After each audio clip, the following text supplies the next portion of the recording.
Thank you. So I know you've learned a lot of information and a lot of techniques to bring back to your Girl Scouts as a leader and personal as well. So we all have a lot of great information. Dana and I collected all the information, all the questions that are on the index cards, and Dana's going to start with the first question, but I want to tell you we have until 3 o'clock, so we'll answer as many questions as we can that you wrote down. So Dana? Thank you. All right, the first question is going to be for Dana Bernstein. You hear that? Okay, here we go. How do you resolve a conflict with a volunteer who will not respond and when asked in person avoids the conversation? You just have to keep drawing that person out and finding out what is behind the avoidance. Like maybe there's an issue that they have, they don't want to talk about it. Try to crack the egg different ways. You know, maybe invite for a cup of coffee. Try to look at it from her perspective. Maybe she doesn't feel safe talking to you. Maybe she'd feel safe talking to your co-leader or somebody else. So drawing that person out, you'll get more information and then you could figure out how to work with her better. Do you want to do a follow-up on, did that help? Did that not help? Yes? Would it be okay if I just added something really quick to that? Keep in mind, too, that different people in your service units have different skill sets. So, for instance, if you're having conflict with another individual and you're just not able to get them to come to the table, one of the things that I do is I'm a volunteer on Stockton University campus with an organization called Alpha Phi Omega. It's a co-ed national service fraternity based on scouting. And when you have two teenagers who are just out on their own that are in conflict, sometimes getting them both to the table is difficult. So sometimes when you have a third party or a mediator, you can hear the stuff with, it's a little bit, with a different voice. So I definitely think that utilize the different skill sets of the people in your service units. You're not in this alone, none of us are. And I think it's important to remember. Amy, I think this is for you as well. What is the way to get past implicit bias? Implicit bias. I'm telling you, like, you guys are throwing me stuff I could seriously do like 4 hours just on implicit bias. All right, so when you're looking at implicit bias, the most important thing is recognition and not beating yourself up for it, because it doesn't come from a bad place. It comes from every single one of us come from different experiences. So I'll give you at lunch, we were discussing spiders, okay? And I am not somebody who gives spiders the benefit of the doubt. Some other people at my table, they wanted to. And I was like, okay, I hear you, but I have implicit bias. Actually, no, I have outright bias against spiders. So here's the thing, be aware of it. Online, if you even just Google search implicit bias, there are loads of quizzes and tests, and they're about all different characteristics. So somebody who's heavy, somebody who's of different races, somebody who's of different religions. And it asks questions that you'd never think to answer. And just by allowing yourself to be aware of what your implicit biases are, it allows you to effectively work within them and work around them. If you're not aware of an implicit bias, you can't do anything about it because you don't know it exists. So, you know, the most important component of implicit bias is absolutely awareness. Do you want to give them the website for it? I'll look it up and have them email it out to it, yeah. This question is for Patricia. What is the best way to motivate our Girl Scouts to STEM and/or STEAM? The best way? The best way to motivate them, I think, is just to inspire them that they can do anything. And not just in regard to STEM or STEAM or coding, but just to say that they could do anything. They could be anything they want. They could do anything. And there's nothing attached to that. That's it. They could do anything. There's no pre-qualifiers. There's nothing. They can just do anything. I think that's the best way to encourage them. Jenny, this one's for you. Parents come up after the fact that the other girls make fun of her daughter. Leader doesn't see it. Other parents say, not my girl.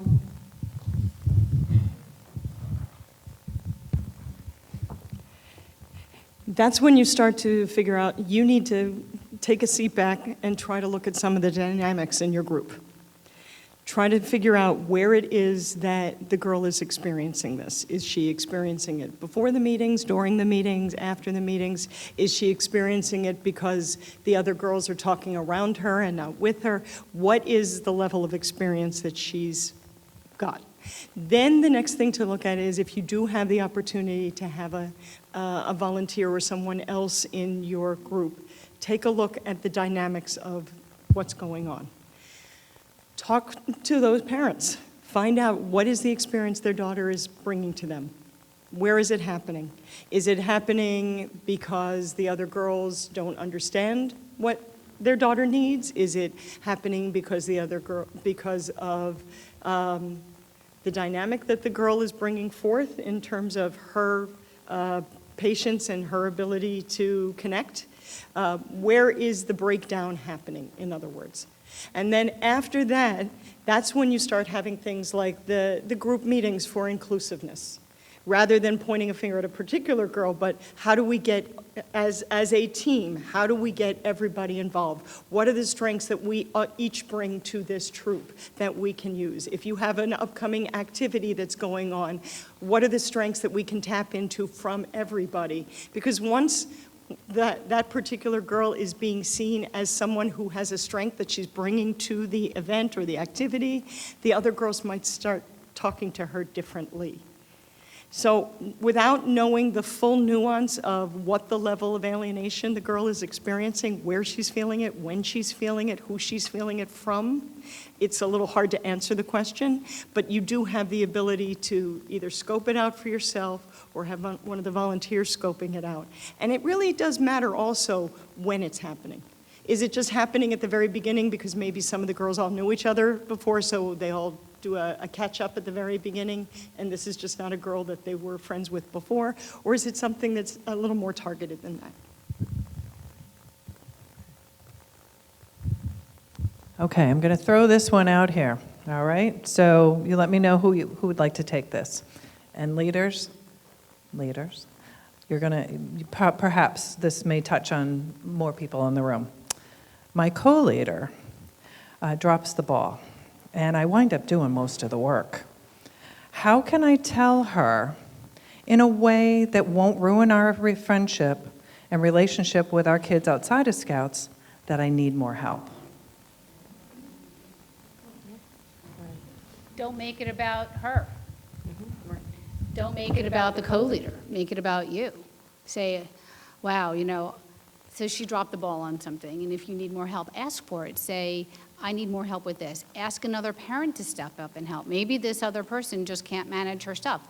Maybe she needs to, I was talking to someone, put her on Google Calendar. Maybe she's just unorganized and can't do things. So find another resource if this one is not able to be relied upon.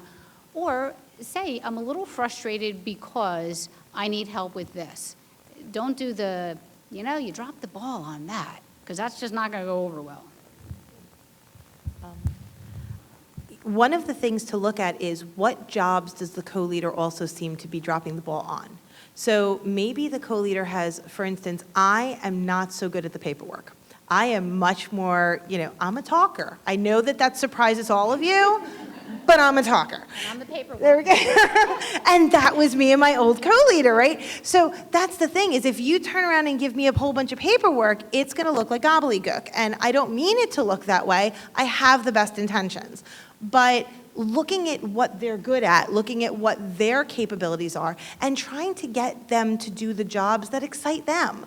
Because one of the best things that was ever said to me is a few years ago, I volunteer a lot in a lot of different roles. And I was forcing myself to volunteer in some of these roles because, you get voluntold by your child and you do the best you can. But, here's the thing is that some of the roles I just wasn't good at. And one of the women said to me, you have to find your passion, even in volunteerism. And if what you're doing doesn't jazz you, if what you're doing doesn't make you passionate, then maybe that's not the right expenditure of your time and effort.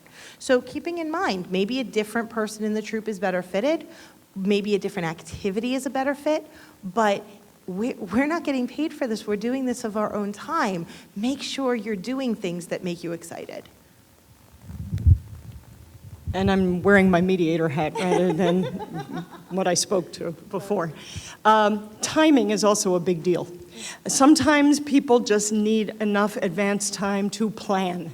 So when you have an activity going on, you may have to just sit down with your co-leader and say, can we just break down all the different things that need to happen between today and the day of this event? And then from there, let's be really tactical about it. Which are you going to do? Which am I going to do? What are the deadlines you're going to do them by? What are the deadlines I'm going to do them by? If we can't meet the deadline, what's our plan B? And B, make it like a business meeting. It's not to be unfriendly, but it's to be just very, very organized, because sometimes people just need advance time to budget out what they're going to do, and also to come clean with what they think they really can pull off or can't pull off. She might also just be too embarrassed to admit that she can't pull it off. I'm going to pass it over. And if you have pie. I was just going to add, because you mentioned co-leader. Oh, it's co-leader. Okay, so co-leader, so meaning that you're working together. And I think that if you don't address it and if you don't say anything, just from my experience with working in teams and working, especially with two people on a project, you have to really be honest, even if it's hard, because I think it's definitely counterproductive if you don't address it, even though it's a hard thing to address, because then you're breeding resentment, and it just goes downhill from there. And girls, boys, no matter what age they are, they pick this up. They pick up that there's resentment and between the two leaders. So I think it definitely needs to be addressed. You got the other raspberry pie, that's my fun. That's right. Okay, this is a good one. I have 2 postcards on this, so it must be something that's on people's mind. Can you share, I would think this would be for Amy, Inclusivity. Yeah. Okay. Can you share a couple of tips on how to deal with mean girls or cliques? And another postcard had to do with girls in the troop being exclusive to girls in their troop and mean to other Girl Scouts even outside of their troop. Sure. One of the things I've noticed is that a lot of times when you have a girl who's a mean girl, there's something else going on there. I'm on a school board, and on the school board, they're always looking at the victim and the aggressor, or they're always looking, and the truth is, when you're looking at bullying situations, you're often looking at 2 victims. There's something else going on with that girl. One of the most amazing things that you'll see is that when you allow girls to reach each other on a very personal and open level, colloquial, open, forum type of meetings that aren't necessarily doing a craft, doing an activity, but just getting to know each other and seeing where each girl actually does have things in common with other girls they may not know about, that sometimes allows to build bridges. But in general, if you see a group of girls being mean, we're so often, as adults, we get indignant and we get angry and we're like, you know what, stop being mean. And sometimes we have to peel back some of the layers of that onion and see what is going on with that girl. Are they feeling threatened? Are they feeling left out? Are they feeling like that one girl is getting more attention than they are? Are they feeding into the negativity of the other girls that they're with? And when you look at it and you can talk to that girl directly or those group of girls directly, you can also deal with it as a group, because a lot of them are dealing with this at school too. And so having a conversation about bullying in general sometimes brings light to things that, as a social worker, and I don't know if the other social worker here, so often we get given cases, like I got a case and it was, can you help this woman with being more organized? And I'm like, here, I know all the right things to say and I know all the right things to do because they're the things I should be doing at home. And so often, sometimes when people hear about it in an open forum like that, they'll start to say, yeah, that makes sense to me, without being threatened or feeling like it's attacking them directly.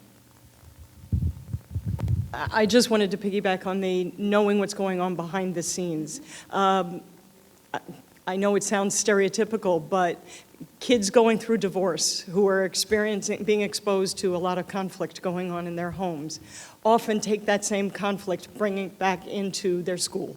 And so if you have at all the wherewithal to be able to find out what's going on for the bulliers, to kind of get an idea of what the impetus is or what it is they're trying to get out, that can also give you some insight on how to deal with it better. And I do also agree, solving the problem as a group also helps a lot more. And that way, everybody's had a time when they've been vulnerable. I even start meetings sometimes just doing a round robin of, can you fill in this sentence? Today I'm feeling really unfocused. If I were more focused, I would fill in the blank. And it gives everybody an opportunity to talk about a day when they were feeling weak, or a day when they were feeling needy, or a day when they felt. And then once you've got that, you can then piggyback on top of that conversation about, well, how do we react on those days when we're feeling weak or needy? What ends, who can we feel comfortable talking to about those things? And it starts giving you a better idea of what the dynamics are between the individual girls. So knowing what's going on behind the meanness and the bullyingness can help. And I don't know if you guys have ever done the activity with your troop. There's an activity, we call it the Wounded Scout. You actually draw a picture and cut it out of a girl. And you basically lead up to saying, this is a new girl, she joined your troop, she's very different. Everybody has to say something, so sometimes when that happens, not you guys, of course, but some other people out there, they might be mean. What are some of the mean things that people say about each other? So one, oh, you're short, or oh, and you rip a piece of the girl off and hand it to each of the girls as they say a mean comment towards the scout. And then you kind of, as you're ripping it off, you kind of crumple it a little bit, hand it to the girl, and then you say, okay, but now you realize the girl is actually someone you like. You realize she's not that bad. You realize that you actually enjoy spending time with her. Now it's time to build her up and put her back together again. And you give the girls tape, and they tape her back together again, but you show them that she's never quite the same as she was in the beginning. The wounds are still there. The crumples are still there. She doesn't look the same as she did before, because what happened to her is still going to affect her. Sometimes that's a really great talking point for troops that are having those types of issues. Thank you. It's a fun activity. Dana, do you follow up with that person once a conflict is resolved, or does that just reopen the conflict?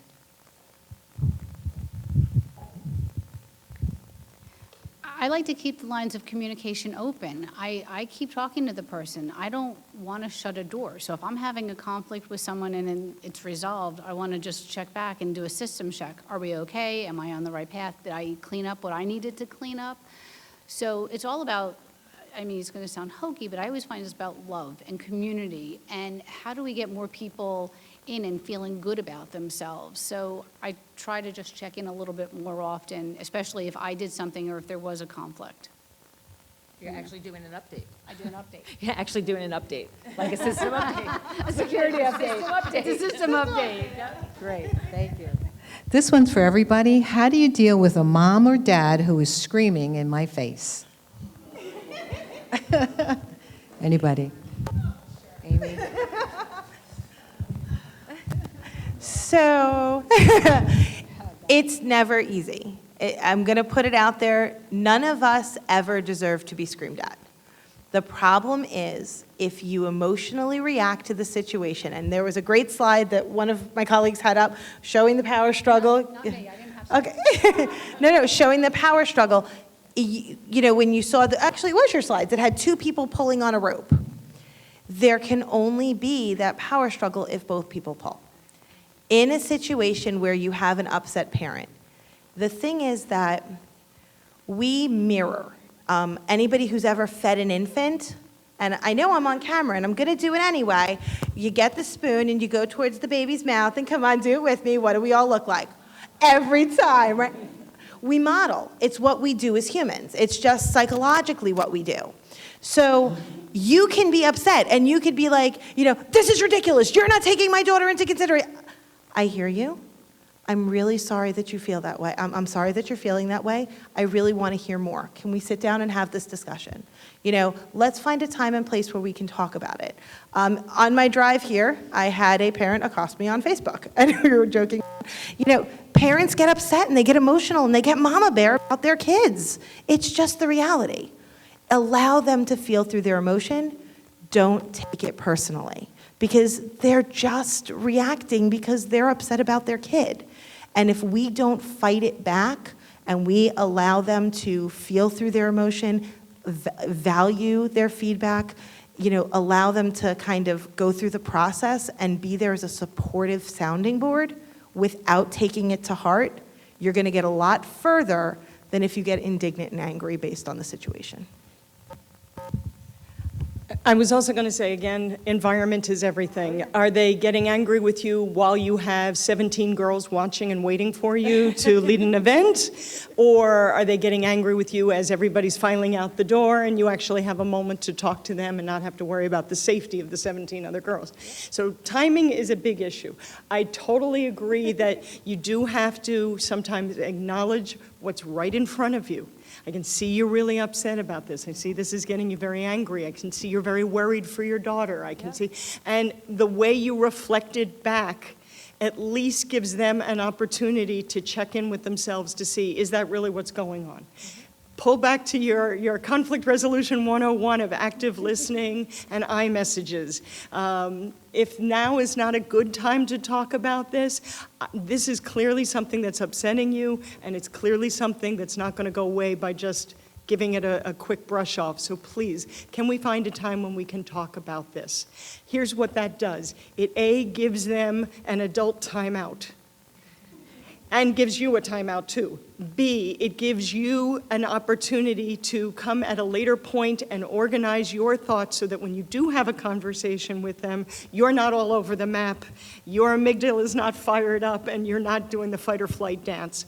You actually have an ability to be a little more organized. And then the other thing is it gives them an opportunity to really prioritize what it is they are upset about by just having a moment to do a little bit of self-reflection on it. If it truly is one of those things where, no, it can't be talked about tomorrow, no, I can't talk to you tonight on the phone, no, absolutely not, it's got to be dealt with in this moment, there's probably not much you can do other than hope that you have a colleague who can take over the girls at that moment and then find a quiet place away from the crowd that's watching because that also fuels the emotions when you've got the attention of a lot of other people. So take it out into a quieter place also helps. And don't make it about you. When someone's angry, they have to own that anger. Don't be like, oh, I'm horrible, I'm this. Don't have that self-conversation. Their words are their words. Their anger is their anger. Your job, diffuse it, but don't take it to heart. Step back a little bit because that will allow you to have a clearer sense of thought when going into it, that they're not attacking you. They're just having a day or this or that. But if you make it about you, then you're going to get all ratcheted up, or you could. So step away and draw that line to say, all right, I am not going to take this personally. It's not going into my heart. Because it's hard. We're volunteers. We're, And from a social media standpoint, don't ever retaliate on social media. If somebody does make a comment like that on Instagram, Facebook, Snapchat, anywhere, because even if you do, and then you delete it right away, you take it back, it's out there, I take it back, I delete it, it's erased, it's never erased. We teach digital forensics, and we can piece together things that are erased up to 7 times. 7-time wipe is the NSA standard for erasing and for wiping data out. You can still put that data back together. So even though you think it's gone because you've erased it, somebody either downloaded it, took a screenshot, it's there, and it's there always and forever. Yep. That's worth reminding the girls of, too, when they start doing the cyberbullying. Absolutely. All righty. This can be for any, and we have a lot of Girl Scout experience up here. How do I make it more girl-led at the Brownie level? So I think they're thinking as even the youngest girls, how can it be girl-led? Who wants to?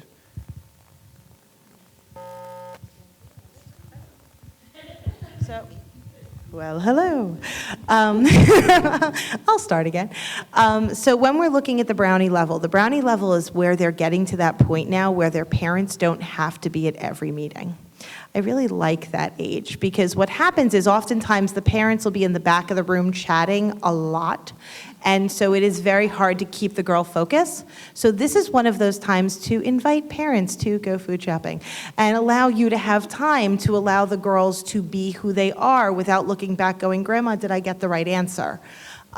This is truly an incredible age because they're really getting into that point where they're getting out of that baby-led stage and they are moving away from learning to read to reading to learn. So, they're becoming more independent. Allowing them to, at this point, look at the badge work. Hand out the different, you have those different badges, hand them out at a meeting and say to each girl, which badge gets you excited? Which badge looks fun to you?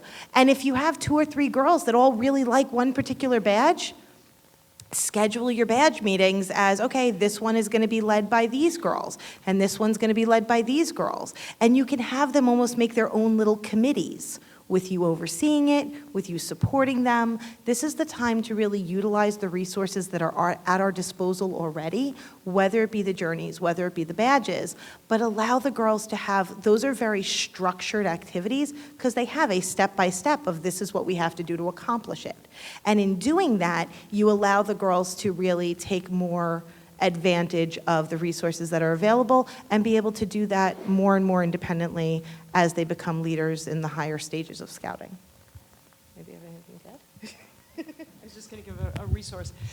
There's an organization out there called the Odyssey of the Mind. I don't know if you've participated in it, but Odyssey of the Mind is a student-driven activity, usually centering around a particular problem that the kids have to solve, and then usually there is a creativity component, and it's a competition.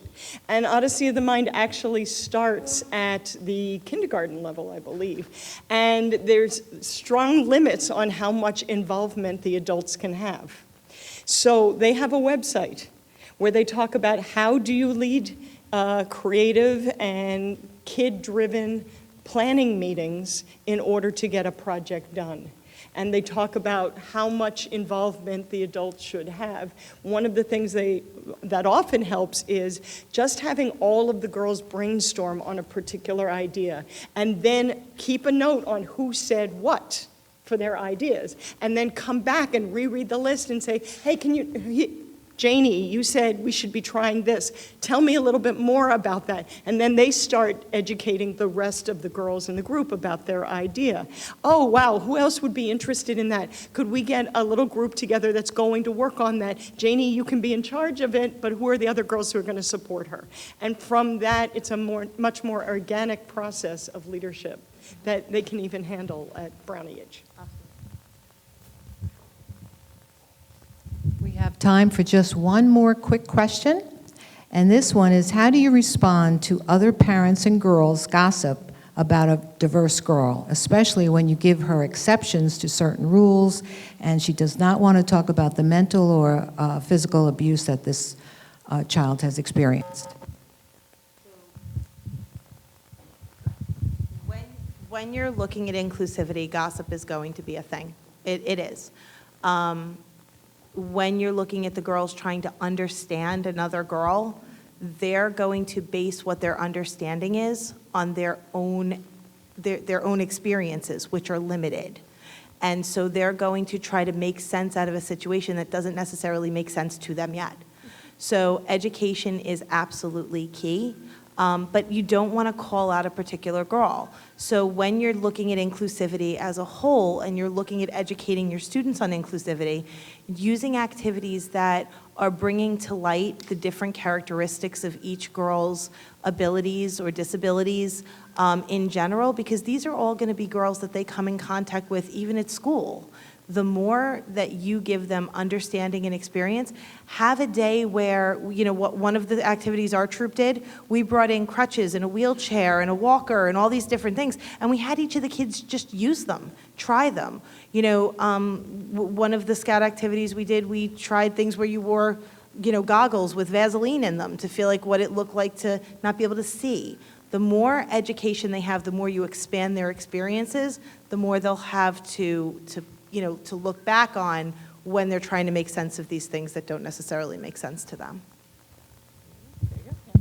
And this is just a more practical thing, too. You can also do activities where that particular girl is paired with another girl, so that they're working together as a team. So the experience that the other girl has will probably also go back through that rumor mill system, if you will, because then they start seeing them as individuals rather than an object, of a person who's allowed to get away with something.